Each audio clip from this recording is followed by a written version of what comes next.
नमस्कार. मराठी कथा संमेलन सादर करीत आहे साहित्यरत्न लोकशाहीर अण्णाभाऊ साठे लिखित कादंबरी रानबोका भाग 7वा. संभाजीच्या दारात भव्य मंडप घातला होता. सर्व गाव तिथं झटत होतं. करते कारभारी उगीचच एकमेकांवर खेकसत होते.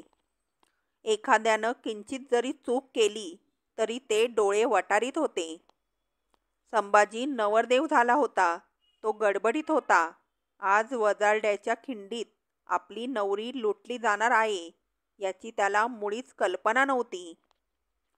बंड्यानं खिंडीत दबा धरून बसलेले दरोडेखोर पाहून हळूच पळ काढला. आता पाप करायचं नाही असं तो एकसारखं ओरडत होता. पळून पळून तो दमला नि एका झाडाखाली शांत बसला. नि विचार करू लागला, लोक आपलाही जीव घेणार, सोडणार नाहीत. आणि मला तर मरायचं नाही. माझी 4 पोरं आहेत. मी मेल्यानंतर त्यांचं काय होईल? त्यांना अन्न कसं मिळेल? मला त्यांच्यासाठी तरी जगणं भाग आहे. पण कसं? मी गण्याची बंदूक वागवली. गण्यानं सारा खोरा लुटला, अनेक खून केले नि मी त्याचा दोस्त जोडीदार म्हणून कुप्रसिद्ध झालो. गण्यानं मांस दिलं, दान दिलं, लुटेतील काही रक्कमही दिली. पण एका भयंकर माणसाचा जोडीदार म्हणून लोकांनी माझ्यावर करडी कमान धरली. आज गण्या मारला गेला. आता माझी पाळी आहे. अगदी नक्की आहे. मी आता 4 दिवस सुद्धा जगणे कठीण आहे. ह्या खोऱ्यातील लोक मला पाण्यात पाहत आहेत. ते मला मुळीच जगू देणार नाहीत. ते मला ठार मारणार. ते मला ठार मारणार. मग मी काय करू? आता याला उपाय काय? आता मला कोण वाचवणार? कोण मला मदत करणार? मी गण्याच्या नादी लागून त्याची बंदूक वागून लोकांशी वैर केलं. आणि एकाएकी त्याला एक विचार सुचला. तो धडपडून उठला आणि सुरलच्या रोखानं पळत निघाला. गण्याच्या खुनानं आणि स्वतःच्या मृत्यूच्या भीतीनं त्याचं काळीज फुटलं होतं. अगदी पाण्यात ढेकळं विरघळावा तद्वत विरघळत होतं. त्याचं डोकं कामातून गेलं होतं नि तो वेडावला होता नि हरणाच्या वेगानं पळत होता. त्याला जगण्याचा मार्ग सापडला होता नि त्या मार्गानं तो धावत पळत होता. तो हा हा म्हणता सुरलत शिरला आणि संभाजीच्या मुख्य दरवाजातून आत अंगणात गेला. तेव्हा संभाजी मांडवात देखरेख करीत होता. बंड्यानं सर्व शक्ती एकवटली नि आरोळी ठोकली. चौगुले, मला वाचवा! आणि तसंच पुढं जाऊन संभाजीच्या पायावर मुरकड दिली नि तो ओक्साबोक्सी रडू लागला. बंड्या, काय झालं? नीट सांग. उठ! संभाजी बोलला नि बंड्या मुलाप्रमाणे हुंदके देत म्हणाला, वाईच बाजूला सरा, सारं सांगतो. संभाजी बंड्याला घेऊन गेला आणि म्हणाला, सांग, काय भानगड आहे? आज गण्याचा खून झाला. बंड्या बोलला आणि ते शब्द ऐकून संभाजीला आश्चर्याचा धक्काच बसला. म्हणाला, बंड्या, हा खून कुणी केला? दत्तू बेंद्र्यानं. बंड्या उत्तरला. कधी केला? संभाजीनं विचारले. सकाळी, बंड्यानं उत्तर दिलं. बरं, पुढं काय? नि तू का रडतोस?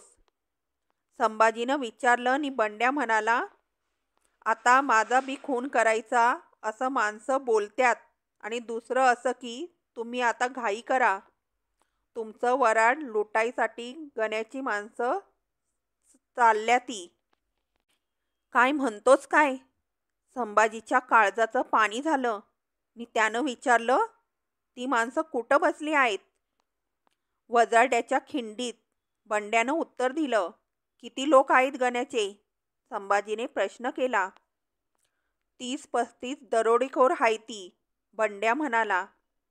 गण्याची अर्धी माणसं कामरीच्या वाटेवर दडून बसल्याती.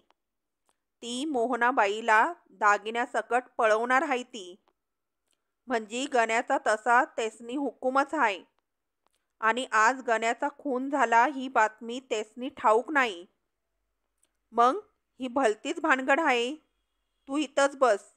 संभाजीच्या तोंडचं पाणी पळालं. तो चपळाईनं बाहेर निघाला तेव्हा बंड्या म्हणाला, लोक मारतील त्याचं काय? कोण मारणार नाही असं म्हणून संभाजीनं एका तरुणाला हाक मारली.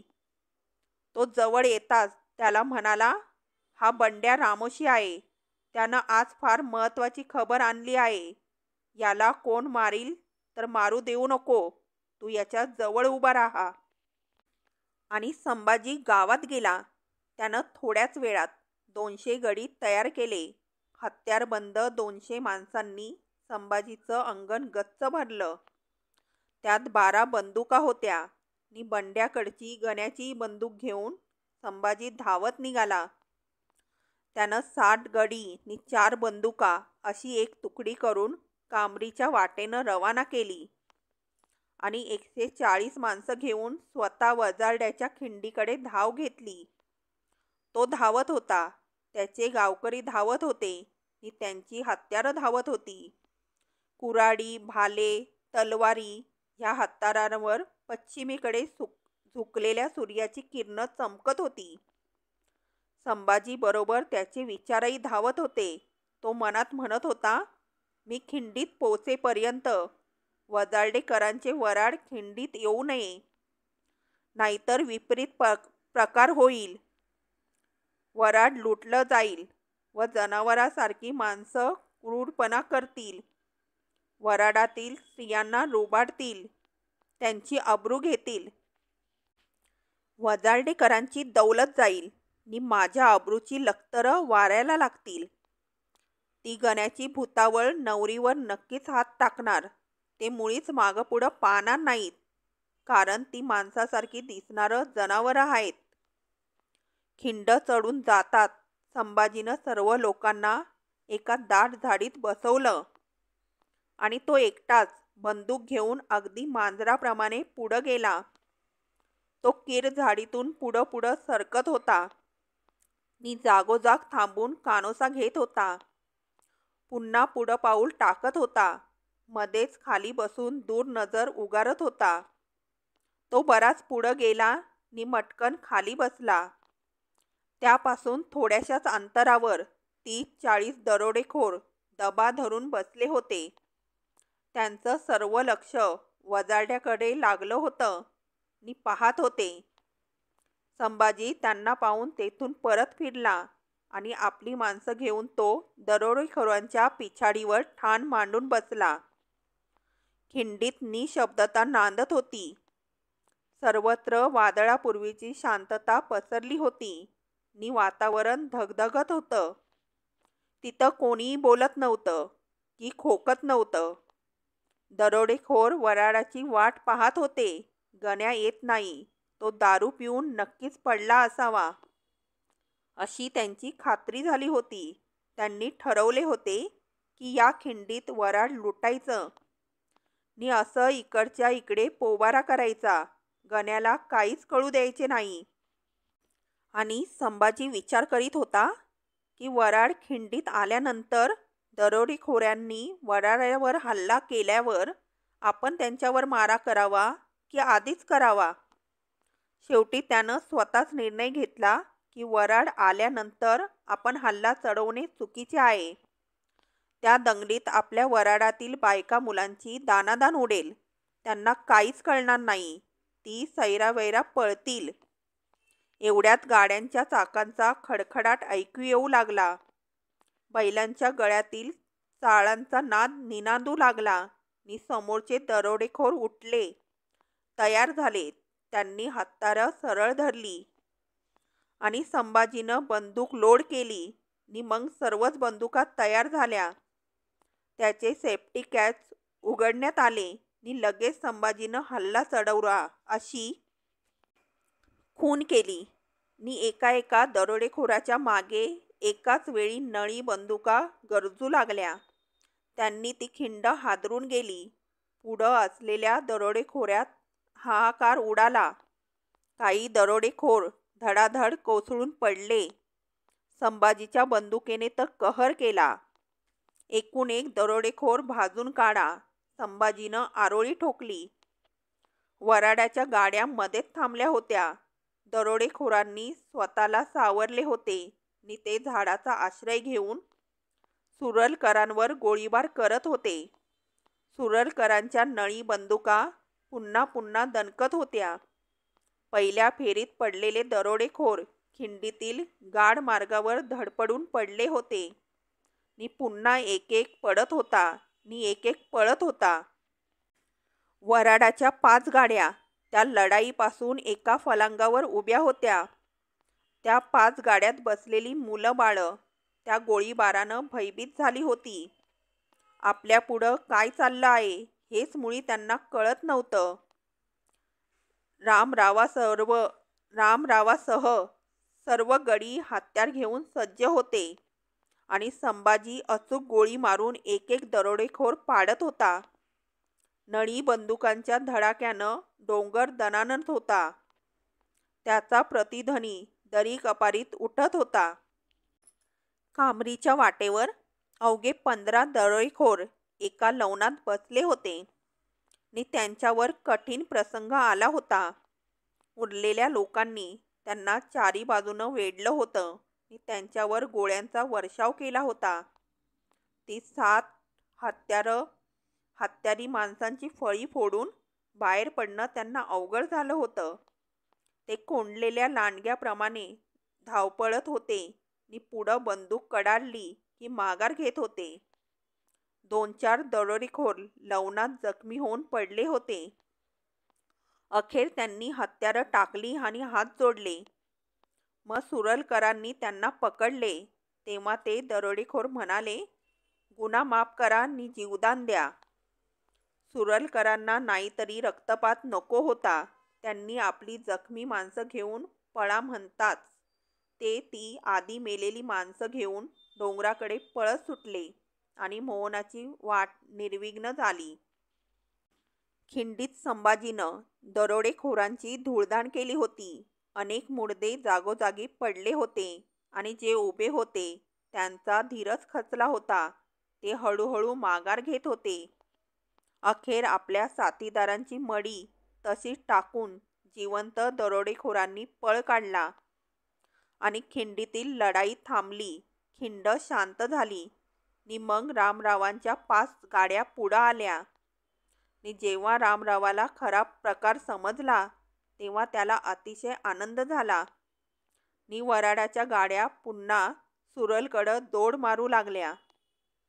त्या वराडाच्या 5 गाड्या सुरल वेशीत येऊन दाखल झाल्या. तेव्हा सूर, सनई, ताशा, ढोल, हलगी, बँड, कितीतरी वाद्ये घेऊन वाजंत्री देखील उभे होते. शिवाय लेझीम, दानपट्टा खेळणाऱ्यांचे अनेक ताफे पडले होते. वराड वेशीत येताच प्रथम नळी बंदुका कडाडल्या. मग क्षणभर सर्वत्र शांतता पसरली.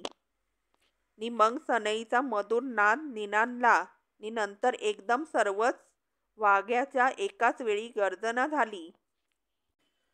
वाद्यांची एकाच वेळी गर्जना झाली आणि त्या निनादात वराडानं गावात प्रवेश केला. वराड संभाजीच्या दारातील भव्य मंडपात पोहोचलं गेलं. एका प्रचंड वाड्यात वराड्याची राहण्याची सोय करण्यात आली होती.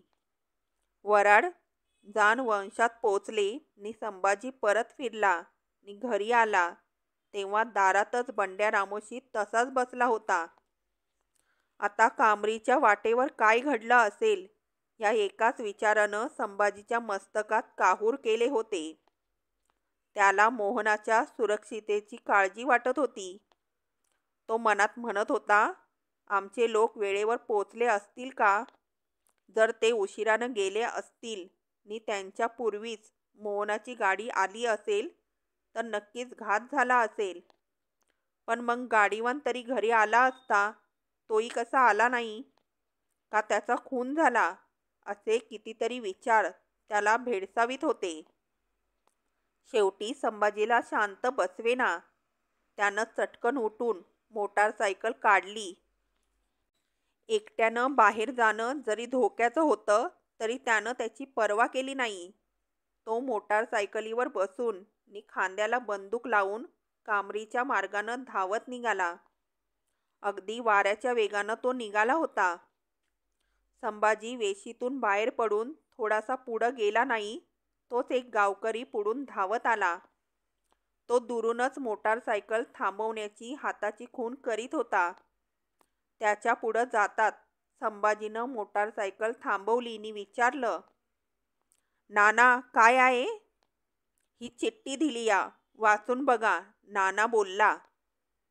ती चिठ्ठी पराभूत दरोडेखोरांचा पुढारी दगड्या बांदुलकराची होती. त्यानं लिहिलं होतं की संभाजी चौगुले, तुझ्यासारखा भेकड माणूस या खोऱ्यात तरी शोधून सापडणार नाही. तू दंगलबाजीने येऊन आमच्या पाठीत खंजीर मारला, पण त्याचा आम्ही सूड घेणार आहे नी तो समोरासमोर येऊन घेणार.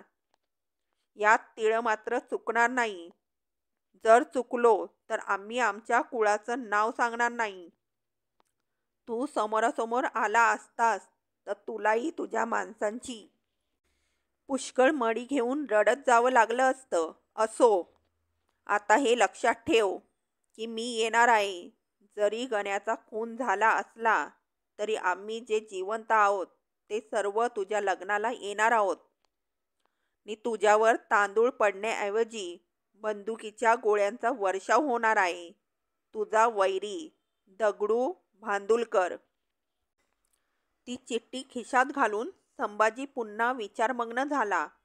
याचा अर्थ डोकं ठेचलं तरी सापाची शेपटी वळवळत आहे तर. संभाजी उद्गारला आणि पुन्हा पुढं निघाला. आता तो दगडू बांदुलकराचाच विचार करीत होता. तो मनात म्हणत होता, हा दगड्या गण्याचाच अवलादीचा आहे. त्याचाही मुळीच डोकं नाही. ज्याप्रमाणे गण्या स्वतःच्या पायाने दत्तू बेंद्रेच्या घरी जाऊन ठार झाला, तसाच हा दगड्या बांदुलकर स्वतः होऊन सुरलला येऊन मराय कमी करणार नाही आणि कसलाही अत्याचार करायला तो मागे पुढे पाहणार नाही. तो म्हणतो, जरी गण्याचा खून झाला असला तरी जे आम्ही जिवंत आहोत ते सर्व तुझ्या लग्नाला येणार आहोत आणि तुझ्यावर तांदूळ पडण्याऐवजी बंदुकीच्या गोळ्यांचा वर्षाव होणार आहे. आणि हे सर्व दरोडेखोर गण्याच्या खुनानं पिसाट झाले आहेत. हा दगड्या आपल्या रानटी माणसांची जमवाजमव करून नक्कीच सुरलवर चढाई करणार. मग भयंकर रक्तपात होणार. आज कित्येक दरोडेखोरांना ठार मारल्यानंतर मला हळदी लागणार आहे आणि उद्या परवा कित्येकांचा जीव घेतल्यानंतरच माझ्यावर तांदूळ पडणार आहेत. नाहीतर.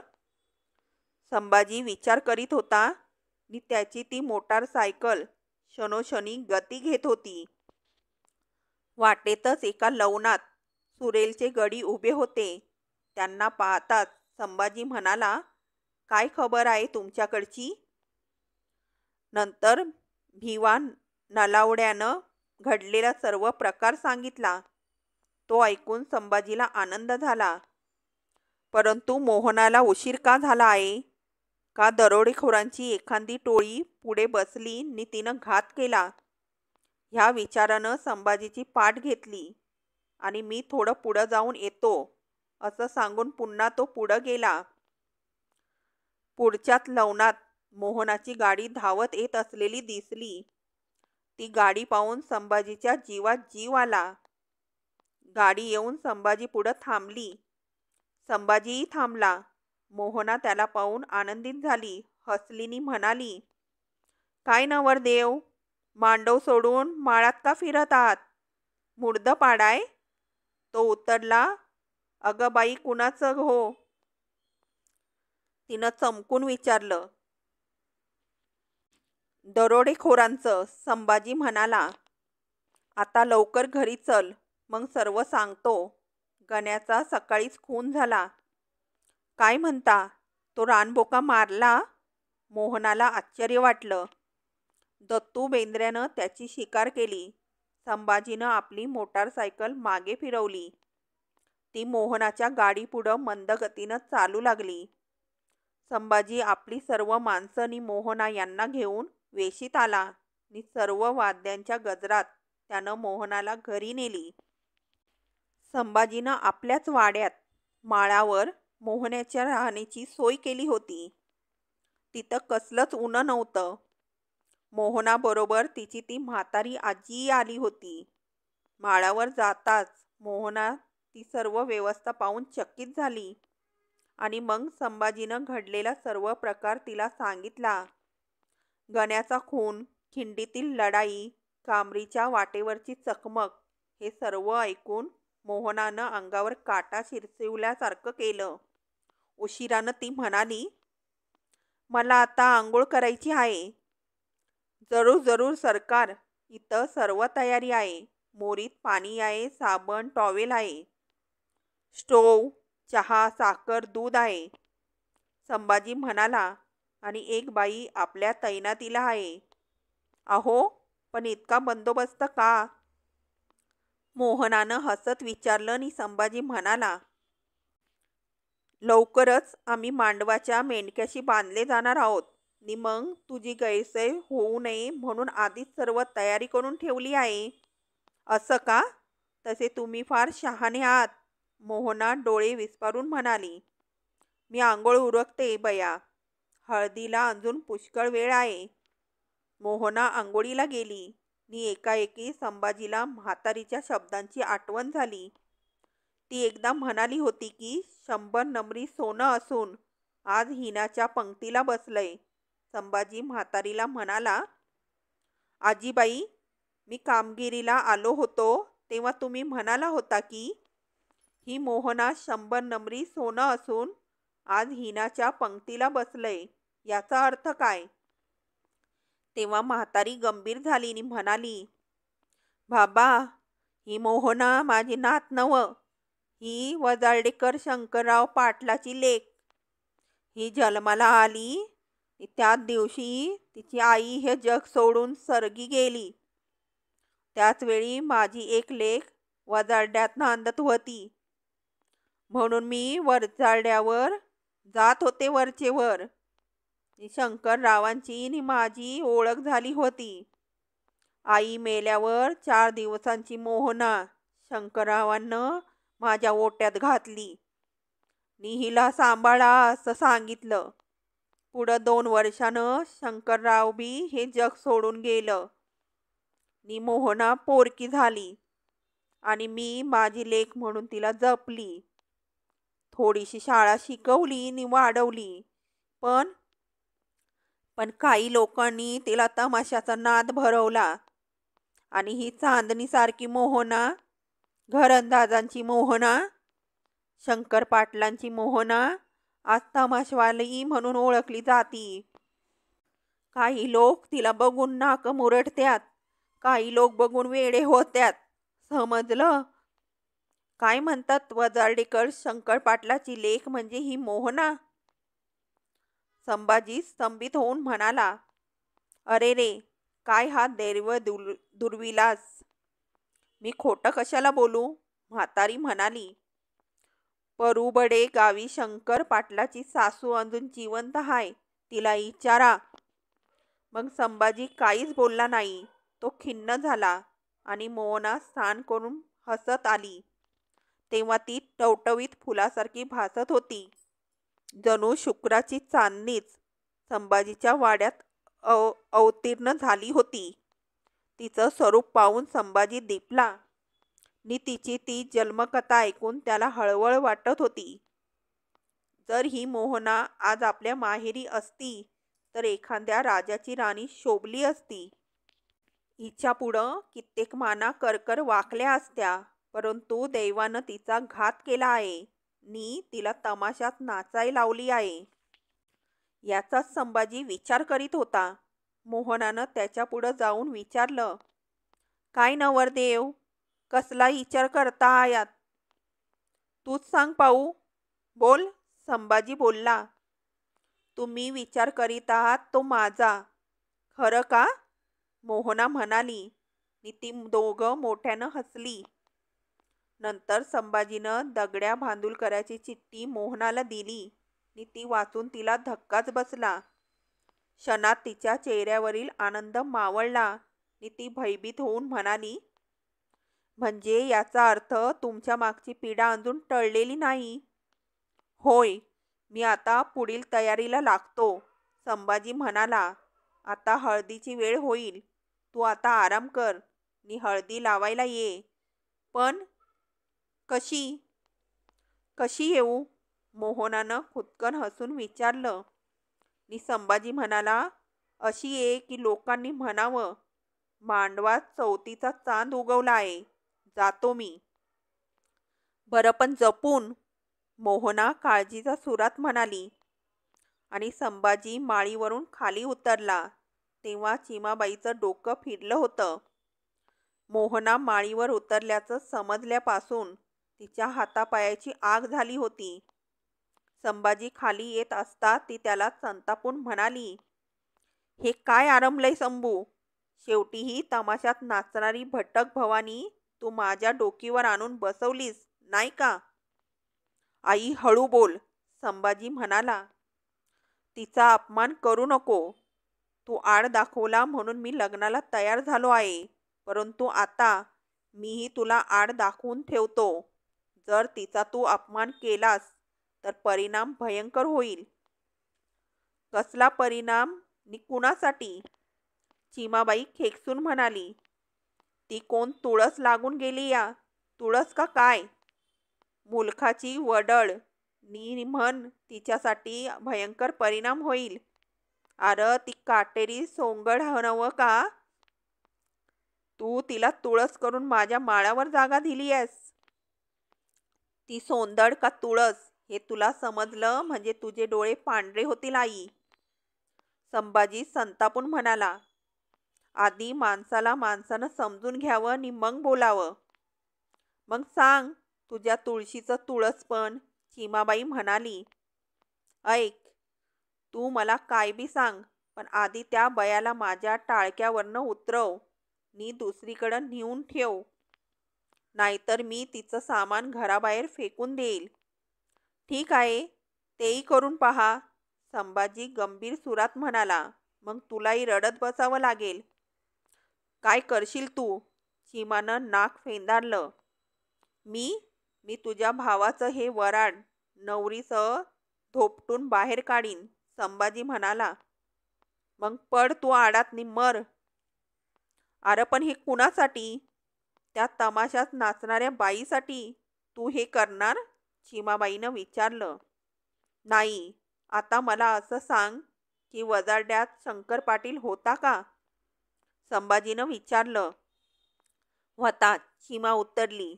तो तुझा कोण आई? तो माझा चुलत भाऊ होता. त्याची बायको कशी मेली? बाळातपणात, चिमा उत्तरली. पोरगी झाली नि शंकरची बायको मेली. मग तिची पोरगी तुझ्या टाळक्यावर आराम करीत आहे.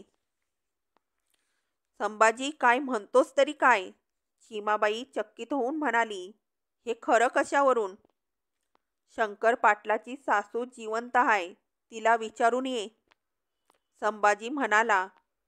मातीच्या ढिगाऱ्याखाली गावच्या गाव गडप होतात, तशी ही शंकर पाटलाची घरंदाज घरची लेक गणगोतापासून वेगळी पडली. मातीच्या ढिगाऱ्यात गडप झाली. आप्तांनी तिची विचारपूस केली नाही.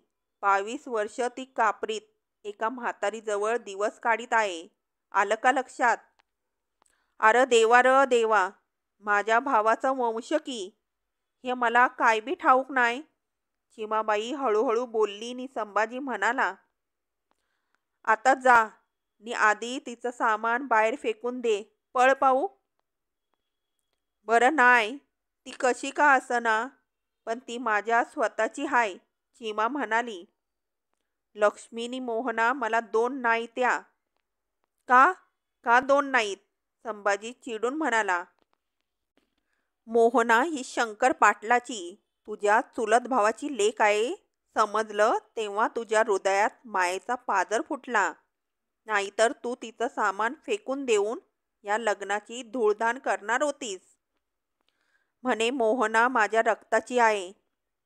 माणसानं तापटपणाचं सोंग घेऊन कोमल मनाच्या माणसाच्या भावना जाळू नयेत असं म्हणून संभाजी बाहेर गेला. त्यानं प्रथम गावातील निवडक माणसं जमवली आणि त्यांच्या पुढं ती दगड्या भांडुलकराची चिठ्ठी वाचली. म्हणाला, आता बोला, पुढं काय करायचं? माझ्यावर तांदूळ पडण्याऐवजी गोळ्यांचा वर्षाव कराय दगड्या आणि त्याचे दोस्त येणार आहेत. आणि तो काय येतोय असं आपण कुणी म्हणू नका. हा दगड्याही त्या गण्याच्याच जातीचा आहे. शिवाय चिठ्ठीत त्यानं शपथ घेतली आहे की जर चुकलो तर आम्ही आमच्या कुळीचं नाव सांगणार नाही. तू समोरासमोर आला असतास तर तुलाही माणसांची पुष्कळ मडी घेऊन रडत जावं लागलं असतं.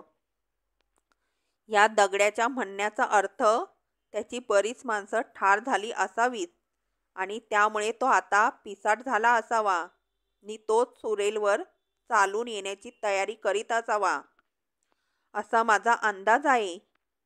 येऊ द्या त्याला. त्याचंही मरण जर त्याच्या डोकीवर बसला असेल तर कोण काय करणार? भिवा नलावडे उठून शंकराच्या देवळाकडे हात उंचावून म्हणाला, मी शंकरला साक्ष ठेवून सांगतो की या प्रसंगी मी तिळभर माघार घेणार नाही. मरण हे माणसाच्या पाचवीलाच पुजलं जातं. तयार व्हा आणि तयारी करा. गावात शिराईच्या सर्व वाटा रोखून धरा. परगावचा हत्यारबंद माणूस दिसताच गोळी घाला.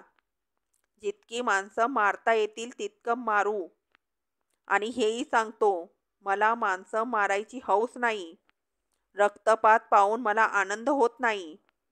लग्नासारखे मंगल प्रसंग शांतपणे आणि आनंदात पार पडले पाहिजेत असं माझं मत आहे.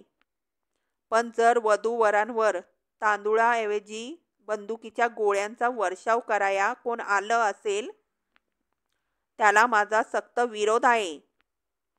भिवाच्या शब्दांनी जमलेल्या लोकांच्या हृदयात निखारे फुलवले. तरुणांना स्फूर्ती आली. चव्हाण, खोत, पवार, शेळके हा भेद नाहीसा झाला आणि फक्त सुरल या गावच्या इब्रतीसाठी झटून मरायचं असं सर्वांनी ठरवलं.